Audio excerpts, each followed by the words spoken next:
São 890, ano 16, e o tema de hoje, Salomão e seu fracasso espiritual. Salomão e seu fracasso espiritual é o nosso tema, um tema importante porque deixa a gente de sobreaviso. Ninguém é tão seguro que não venha ter problema. Ninguém está isentado de problema. E se for descuidado, se agir negligentemente, descuidadamente, displicentemente, então a possibilidade é maior ainda de ter problemas de natureza espiritual e até fracassar. Nós, pelas Escrituras, combatemos as doutrinas estranhas, a doutrina errada, a falsa segurança, como também a desilusão plena. Existem os grupos, existem as doutrinas que diz que o sujeito, se for salvo, se for chamado, se for eleito, ele vai ser, de qualquer forma, introduzido na presença de Deus se for um eleito. Agora, se não for eleito, ele pode viver até a vida inteira na igreja, mas não é eleito, não vai receber benefício nenhum. Isso é coisa de louco. A palavra de Deus, ela nos afirma e reafirma em todos os testamentos, portanto, nos dois testamentos, na lei, nos profetas, nos salmos, nos evangelhos, nas epístolas, no Apocalipse, em todas as matérias da Bíblia Sagrada, portanto, em todos os contextos do tratar de Deus com o homem, nós somos instados a perseverar, instados a permanecer, instados a nos cuidar, instados a ter zelo pela nossa vida espiritual. Então, nosso tema hoje, meus amados, é este: Salomão e seu fracasso espiritual. O texto bíblico é primeiro livro de Reis, capítulo 11, versículos de 1 a 10. Mas nós vamos antes fazer a intercessão. Eu peço orações no santo nome de Jesus Cristo, por mim, pela minha família, pela igreja que o Senhor nos colocou, nossos amados irmãos na quarta etapa, onde Deus tem operado, e nós queremos pedir ainda pela igreja, para que o Senhor opere poderosamente na vida dos nossos irmãos queridos, que Deus possa levantar homens valorosos, mulheres valorosas, jovens valorosos, para crescer na graça. Então, nós vamos orar, fazer a intercessão e depois nós vamos ler a palavra. 1 Reis, capítulo 11, versículos de 1 a 10. Mas antes, a oração. Eu peço as vossas orações. Eu tenho falado muitas vezes sobre a nossa grande dificuldade. Nós perdemos muitos ajudadores e estamos ameaçados, apesar de eu não fracassar, no sentido de não falta coragem, não falta vigor, não falta esperança. Amanhã nós estaremos iniciando um trabalho com as crianças na quarta etapa do Conjunto Ceará. Nós vamos amanhã inaugurar o programa A Voz da Igreja pelaquela congregação. Fica dia de quinta na quarta etapa e continua dia de sexta na terceira etapa. E eu, claro, vou trabalhar aí na quinta-feira, vou continuar fazendo o trabalho que eu fazia, gravando um vídeo com os temas que Deus já me deu para o ano inteiro. Então, meus amados irmãos, nós devemos fazer isto, mas eu peço as vossas orações, ajudem-me, por favor, ajudem-me. Bendito Deus, Pai querido, Pai santo, Senhor da glória, estamos em Tua presença, nós Te louvamos, Te exaltamos, bendizemos e agradecemos pela vida, pela salvação, pela Tua bondade, meu Senhor, pelo Teu amor, pelo Teu cuidado paternal. Querido Deus, opera em nossas vidas, nos dá a Tua direção, a Tua graça. Abençoa os meus irmãos, meu Senhor, manifesta a Tua glória na vida da igreja. Guarda, Senhor, cada um dos teus filhos. Os nossos ajudadores, ó Deus, recompensa com a bênção dos céus. Manifesta a tua glória, Senhor, na vida do teu povo. Dá graça, direção, sabedoria, prazer, amor, alegria, Senhor, em servir a ti, em servir, meu Senhor, de instrumento nas tuas santas mãos, para a edificação uns dos outros, para a ajuda, meu Senhor, da tua igreja militante, que está, meu Senhor, peregrinando em tua presença em direção ao teu reino. Querido Pai, guarda e ajuda os meus irmãos, crianças, jovens e adultos, os viúvos, as viúvas, os enfermos, os órfãos, os necessitados. Abençoa os idosos, meu Senhor, toma em tuas santas mãos, guarda os meus irmãos que estão velhinhos, meu Senhor, fracos no físico, estão, meu Senhor, definhando fisicamente, não congregam porque não podem, não têm força para ir, para andar, para resolver sozinho sua vida, suas coisas. Pai querido, se coloca, Pai, Senhor, na presença dos meus irmãos, na presença dos teus filhos, dos teus servos, e opera em suas vidas, meu Senhor, encorajando, fortalecendo, alegrando, animando o Senhor, dando, meu Senhor, o vigor e o conforto da tua presença. Pai bondoso, ouve a nossa oração. No santo nome de Jesus Cristo te pedimos e te agradecemos. Amém. Louvado e exaltado seja o nosso Deus. Meus queridos irmãos, nós estamos na presença de Deus e nós louvamos a Deus pelo trabalho. Nós temos, meus queridos, um desejo muito grande de contribuir. Deus é testemunha do meu desejo em cooperar com a sua igreja. Eu fiz isso a partir da minha juventude, aceitei Cristo com 18 anos e com 20 anos eu já estava sendo um pequeno auxiliar, auxiliando meus pastores. Me lembro com alegria, até hoje, 48 anos depois, eu não tinha casa quando eu cheguei em Fortaleza, eu morei em vários bairros, por isso, em 48 anos, eu tive 13 pastores, contando com o pastor Antônio José, que foi meu pastor na congregação da Grande Portugal e hoje é meu pastor presidente. Então, eu tive 13 pastores e tenho o atual pastor Antônio José Azevedo, pastor em segundo turno para mim. Ele foi meu pastor quando eu era um jovem de 30 anos. Então, meus amados, eu louvo a Deus porque tenho cooperado com a igreja, tenho amor e respeito pelos meus líderes, pelos meus pastores. Estes homens, eles marcaram a minha vida, a minha alma, e eu tenho muita felicidade de ter convivido com a maioria deles, e não vou esquecer nenhum deles, até mesmo, digamos, alguma coisa que não foi tão interessante, tão fundamental, tão encorajadora para mim, teve também a sua razão de ser. E eu louvo a Deus pela vida dos meus irmãos. Portanto, eu sou um cooperador, tenho estado ao lado dos meus líderes, cooperando com a minha pequena força, mas trazendo sempre a palavra. E hoje o nosso tema é este: Salomão e seu fracasso espiritual.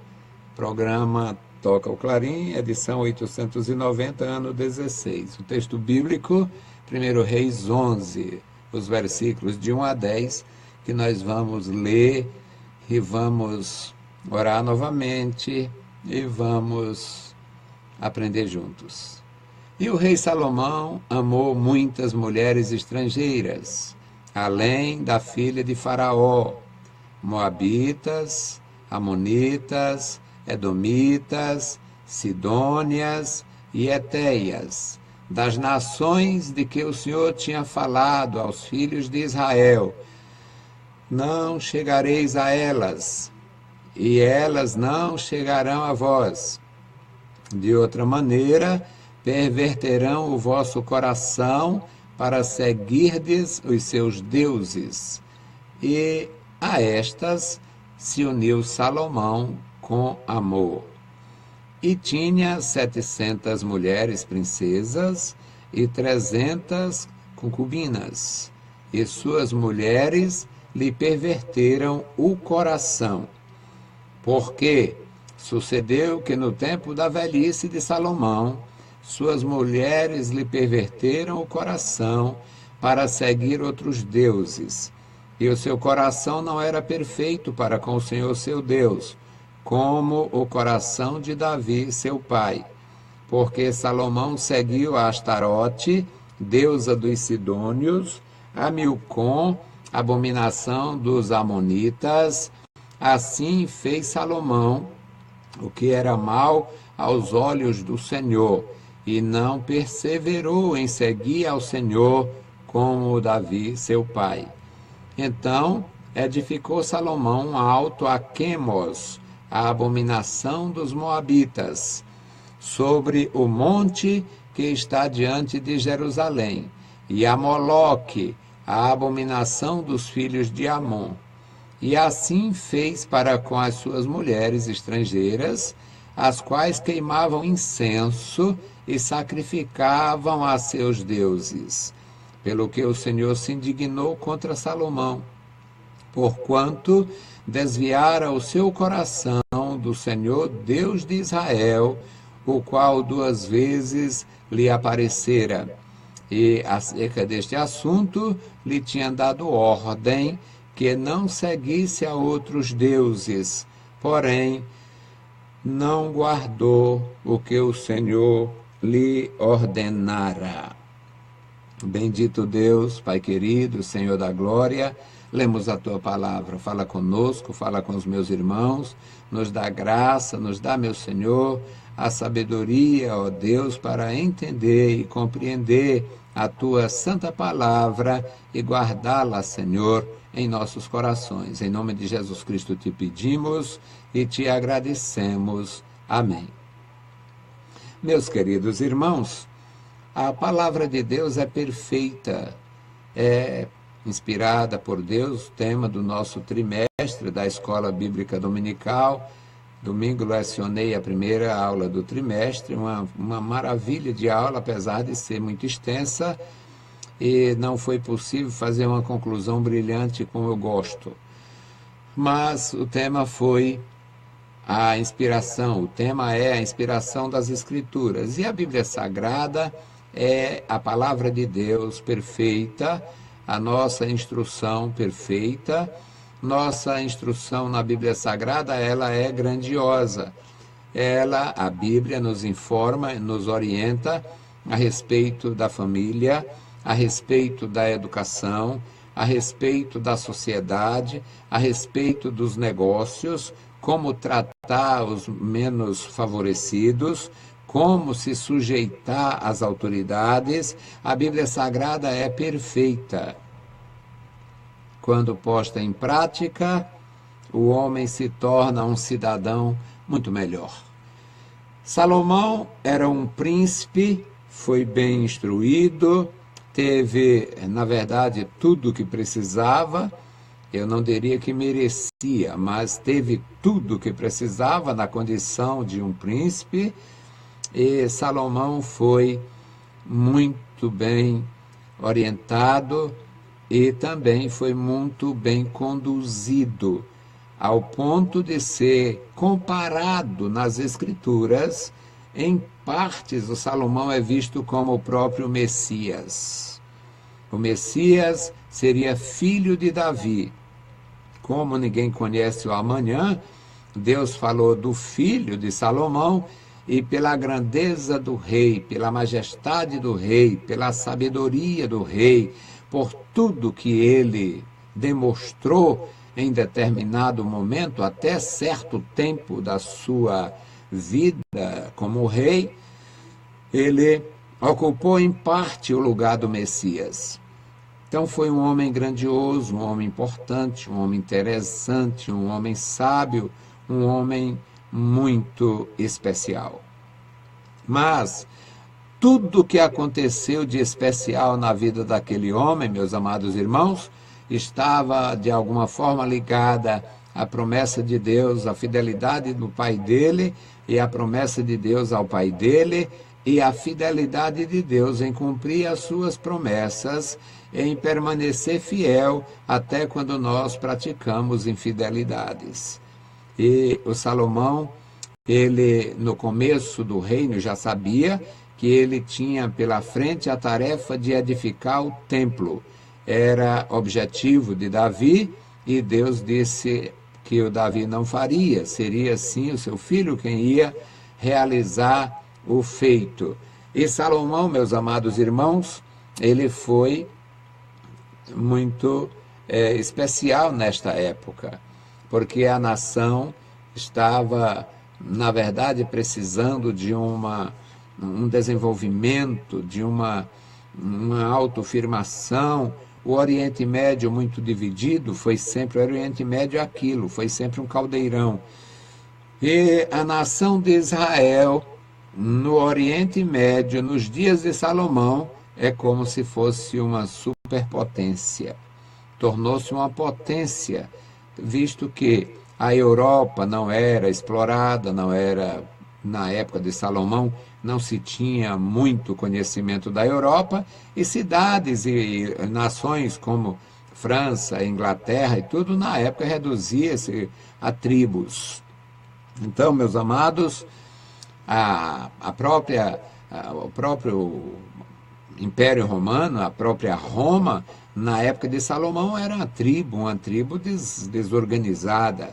Então, para a época, Israel era uma superpotência, não era só uma potência, era a maior potência da região, com o maior sábio à frente, à testa do governo, e tudo isso provinha de Deus. Tudo isso era a mão de Deus.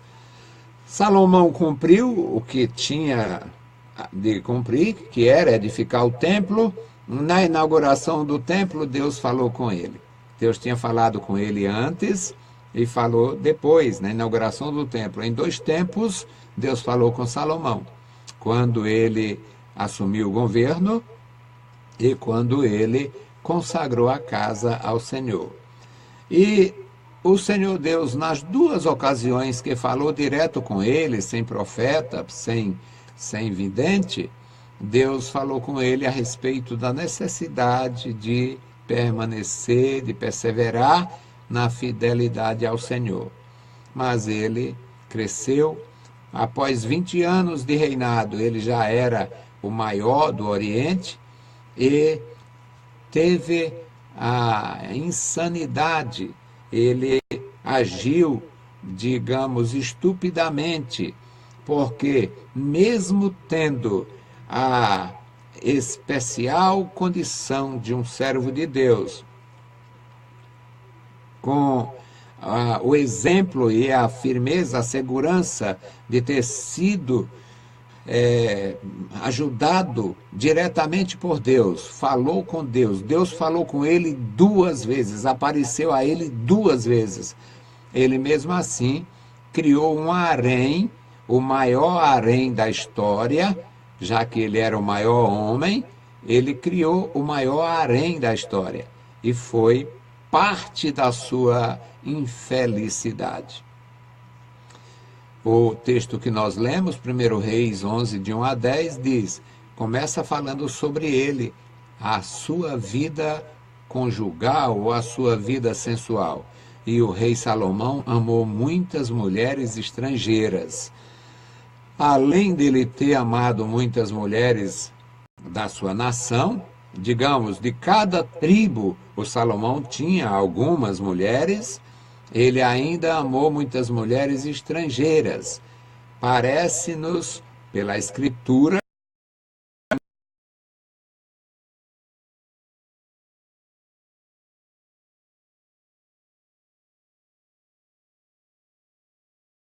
foi a filha do faraó, a primeira. E na sequência do primeiro versículo, aqui inclui as moabitas, as amonitas, as edomitas, as sidônias e as etéias, as filhas de Éter, as filhas dos heteus, estavam entre as suas mulheres, tanto esposas quanto concubinas. E o versículo 2 diz que ele estava em desobediência. Deus tinha dito, dessas nações, vocês não podem ter mulher, vocês não podem casar, não é para haver miscigenação de israelitas com amonitas, nem com moabitas, nem com edomitas, nem com sidônios, nem com tírios, com ninguém. Ali Deus tinha dito para eles, não pode haver miscigenação, não pode haver esta mistura, não é para haver, não deve haver matrimônios interraciais. Por quê? A razão está no segundo versículo. Não vos chegareis a elas, e elas não se chegarão a vós. De outra maneira, perverterão o vosso coração para seguirdes os seus deuses, e a estas se uniu Salomão com amor.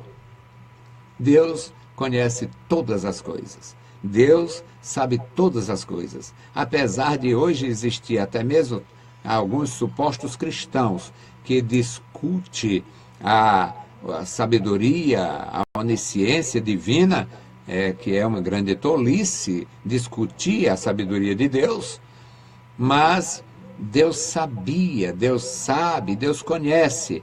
O apelo do paganismo era muito forte.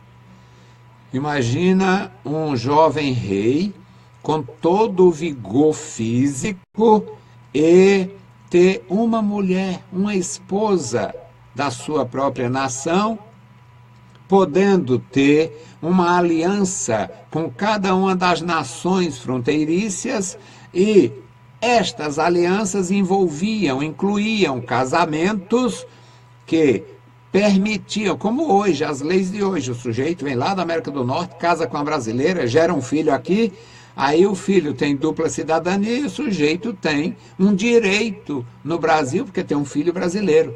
As mulheres, algumas até que não têm critério nenhum, algumas que são realmente questionáveis, até a dignidade e a decência, elas ficam atrás de turistas, ficam se aventurando, se gerar um filho com um estrangeiro, com um gringo, elas vão ter um certo benefício lá. Eu conheço situações de mulheres que hoje estão até separadas do seu gringo, mas os filhos, por pertencerem àquela nação, têm o benefício e elas também.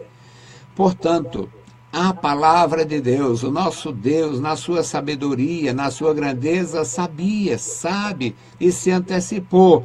Não haja casamento entre vocês e eles, porque as mulheres do paganismo vão apelar de tal forma que vai perverter o coração. E qual era a forma de apelo? Imagina Dona Jezabel, uma mulher do rei Acabe. Acabe era um judeu sem futuro, mas era. Então, a Dona Jezabel, sacerdotisa de Baal, na condição de sacerdotisa, a prostituição para ela era natural, normal e cultural, portanto, ela tinha uma posição social em se prostituir por causa dos deuses. Só um exemplo para vocês. Jezabel, mulher de Acabe, rainha de Israel, reino do norte, era prostituta cultual, participava do culto pagão e quis implantar isto a ferro e fogo em Israel. Então era o que Deus estava dizendo lá na lei, antes deles entrarem na terra. Quando entrar na terra, não haja casamento entre vós e eles.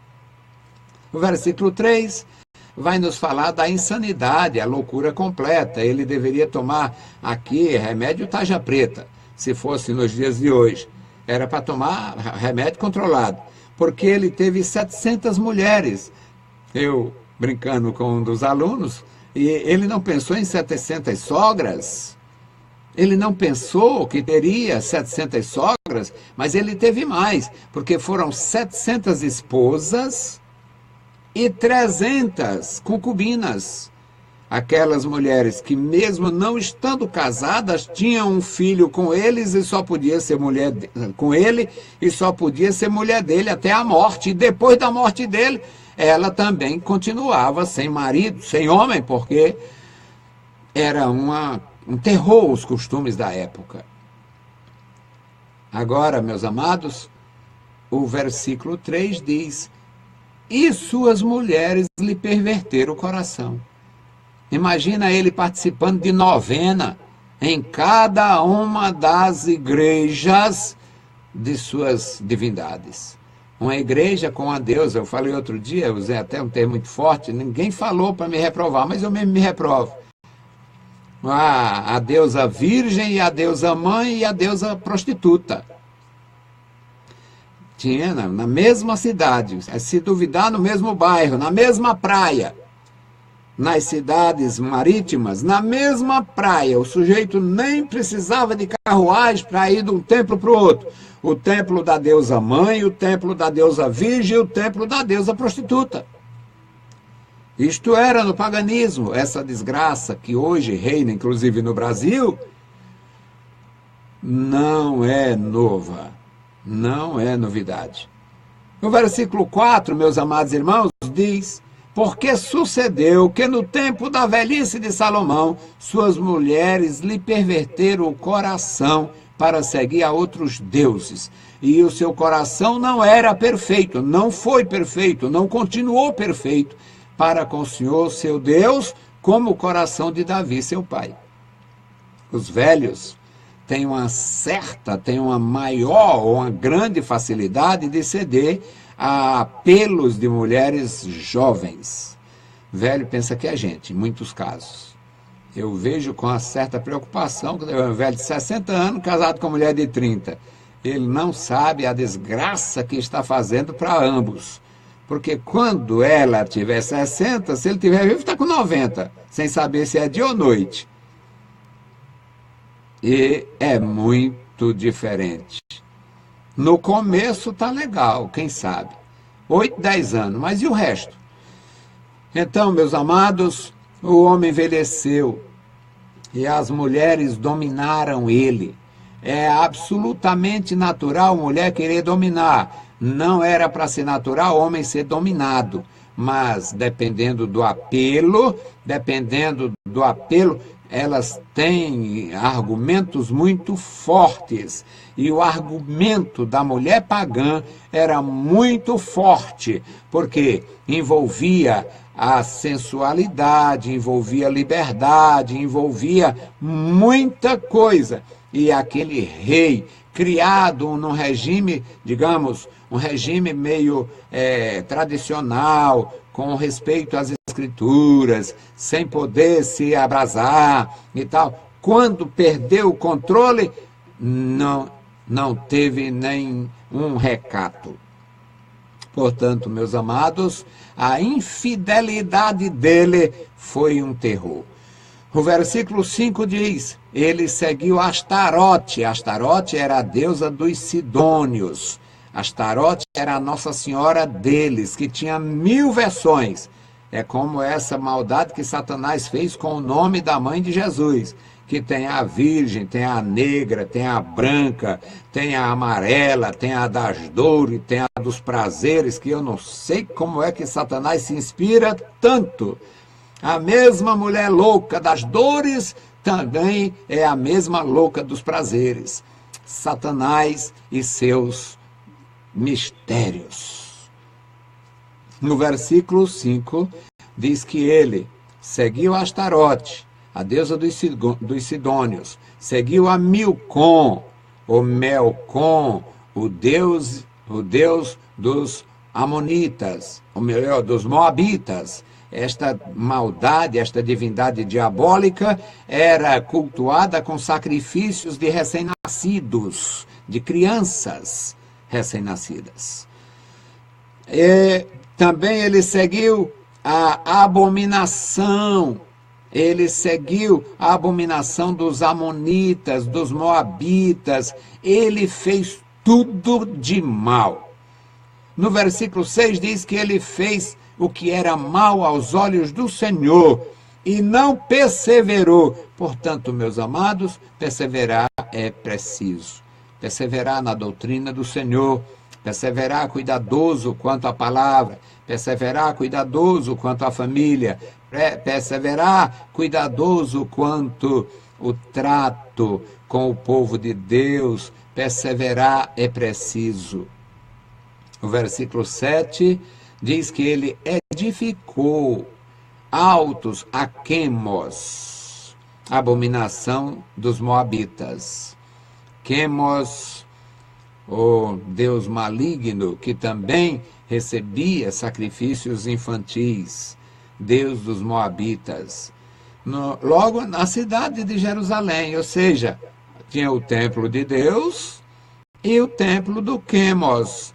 Ou, se não tinha templo para o Quemos, não precisava. O Quemos precisava apenas de uma praça arborizada com a estátua dele, com símbolos imorais e com muita perversão. Mas ele fez isto. Ele edificou para a abominação dos moabitas, o Quemos. Ele também serviu a Moloque, o deus dos filhos de Amon. O Moloque era outro, essa aqui era uma divindade terrível. Uma das representações, ou das estátuas, era feita de bronze, com abertura na parte traseira, para receber lenha e ser colocado fogo, e quando ele estava incandescente, chegava o sacerdote com risco de morte e botava uma criança nos braços do maldito Deus. Portanto, meus amados, tudo de maligno Salomão fez. Ele pecou, errou, caiu. A maldade que ele praticou foi terrível. O versículo 8 diz: assim fez para com todas as suas mulheres estrangeiras, as quais queimava incenso e sacrificava aos seus deuses. Aí o Senhor se indignou contra Salomão, como diz o versículo 9. Deus se indignou porque ele se desviou, ele não seguiu o Senhor, que lhe apareceu 2 vezes. Meus amados irmãos, ter conhecimento de Deus é uma bênção do céu, é uma bênção maravilhosa. Eu me sinto muito bem, feliz e tranquilo, mesmo com pequeno conhecimento das Escrituras. E nunca tive o privilégio de ver Deus assim. Eu já ouvi o Senhor já me falou algumas vezes, mas vê-lo não. E mesmo assim, meus queridos, a responsabilidade de quem tem uma chamada, de quem serve o Senhor, de quem ama o Senhor, de quem tem a sua santa palavra como instrução prática para a vida, é tão profunda, mesmo que seja um anônimo como eu. Agora imagina um rei, o maior e mais sábio do Oriente, deixar o Senhor e seguir as imagens de escultura. A imagem de escultura é uma enganação de Satanás. Ela pode ser chamada de imagem de Jesus Cristo, pode ser chamada de Cristo Rei, pode ser chamada de Redentor, pode ser chamada de coração de Jesus, a imagem do coração de Maria, a imagem de qualquer coração, a imagem de qualquer vulto, de qualquer ser, de qualquer homem ou mulher mencionado nas Escrituras. Quando a sua imagem passa a ser elemento, objeto de culto, este culto é prestado ao diabo. A sua novena é feita para o diabo. A sua ladainha é feita para o diabo. O seu terço dos homens ou das mulheres é feita para o diabo. A sua devoção com imagem de escultura de qualquer natureza é prestação de serviço ao diabo. Que Deus tenha misericórdia dos idólatras e iludidos que se dizem cristãos. Que Deus tenha misericórdia de nós, cristãos evangélicos, que temos a Bíblia Sagrada em nossas mãos e às vezes não parece que a conhecemos. Que Deus tenha misericórdia de nós ambos, dos idólatras malignos, prestando serviço consciente a Satanás, e dos crentes relaxados, que acreditam que estão muito bem e agora já podem relaxar. Deus, tenha misericórdia de nós. Bendito Deus, Pai querido, Pai santo, Senhor dos exércitos celestiais, ajuda-nos, guarda-nos, dá-nos a tua graça e proteção. Abençoa os meus amados irmãos, dá vitória, sustenta, manifesta o teu poder, meu Senhor, na tua igreja. Em nome de Jesus Cristo te pedimos e te agradecemos. Amém. Saudamos a todos com a paz de nosso Senhor Jesus Cristo. Se o Senhor permitir, eu voltarei a apresentar na segunda-feira, porque amanhã eu vou estar envolvido, vou estar junto programa das nossas criancinhas na congregação da Assembleia de Deus, Templo Central, quarta etapa, num esforço de restauração, de ressurreição de uma congregação para o serviço do Senhor. Deus vos abençoe, leiam a Bíblia Sagrada e a graça de nosso Salvador repouse sobre vós. Amém.